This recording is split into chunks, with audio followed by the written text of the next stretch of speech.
पाकिस्तान में भिखारियों से मुतल्लिक हैरान कुन हक़ाइक़। 24 करोड़ से ज्यादा आबादी वाले मुल्क में 3 करोड़ 80 लाख भिखारी हैं, जिसमें 12% मर्द, 55% खवातीन, 27% बच्चे और बकाया 6% सफेद पोश मजबूर अफराद शामिल हैं। इस तरह की मालूमात से बाखबर रहने के लिए खलीज डिजिटल को सब्सक्राइब करें, बेल आइकन पर बटन दबाएं ताकि आने वाली नई वीडियोस आप तक पहुंच सकें। इन भिखारियों का 50% कराची, 16% लाहौर, 7% इस्लामाबाद और बकाया दीगर शहरों में फैला हुआ है। कराची में रोजाना औसत भीख 2000 रुपए, लाहौर में 1400 और इस्लामाबाद में 950 रुपए है। पूरे मुल्क में फी भिखारी औसत 850 रुपए है। रोजाना भीख की मद में ये भिखारी 32 अरब रुपए लोगों की जेबों से निकाल लेते हैं। सालाना ये रकम 117 खरब रुपए बनती है। डॉलर की औसत में ये रकम 42 अरब डॉलर बनती है। बगैर किसी मुनाफा बख्श काम के भिखारियों पर तरस खाकर इनकी मदद करने से हमारी जेब से सालाना 42 अरब डॉलर निकल जाते हैं। इस खैरात का नतीजा हमें सालाना 21% महंगाई की सूरत में भुगतना पड़ता है और मुल्क की तरक्की के लिए 3 करोड़ 80 लाख अफराद की अजीमुश्शान अफरादी कुव्वत किसी काम नहीं आती, जबकि इनसे काम लेने और मामूली काम ही लेने की सूरत में आमदनी 38 अरब डॉलर मतवक्को है,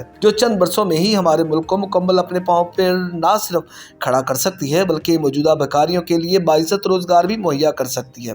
अब अगर आवाम इसी महंगाई में जीना चाहते हैं और अपने बच्चों की रोटी इन भिखारियों को देकर मुतमिन है तो बेशक अगले 100 साल और जिल्लत में गुजारिए, लेकिन अगर आप चंद सालों में ही मजबूत मुआशी इस्तेहकाम और अपने बच्चों के लिए पुरसुकून जिंदगी देना चाहते हैं तो आज से तमाम भिखारियों को खुदा हाफिज कह दीजिए। 5 साल के बाद अब अपने फैसले पर इंशाअल्लाह नादम नहीं होंगे और अपने बच्चों को फलना फूलना देकर खुशी महसूस करेंगे। बांग्लादेश ने जिस दिन भिखारी सिस्टम को खुदा हाफिज कहा था उसके सिर्फ 4 साल बाद इसके पास 52 अरब डॉलर के ज़खायर थे। क्या हम अच्छी बात और मुस्तरद काम की तकलीद नहीं कर सकते? अब अपने बच्चों के लिए फैसला आपके हाथ में है। एक बूढ़ी खातून ने रेडियो स्टेशन फ़ोन किया कि वो कई दिनों से भूखी है और कई दिनों से सिर्फ सूखी रोटी और पानी पर गुजारा कर रही है और कहा कि अल्लाह की राह में उसे कुछ खाने के लिए दिया जाए। एक मुनकर खुदा भी इसकी गुफ्तगू सुन रहा था और उसको एक मजाक की आदत सूझी। उसने खाने पीने की अशिया खरीदी और उस बूढ़ी औरत का एड्रेस मालूम करने के बाद अपने नौकर से बोला कि जाकर उस बूढ़ी औरत को दे आओ।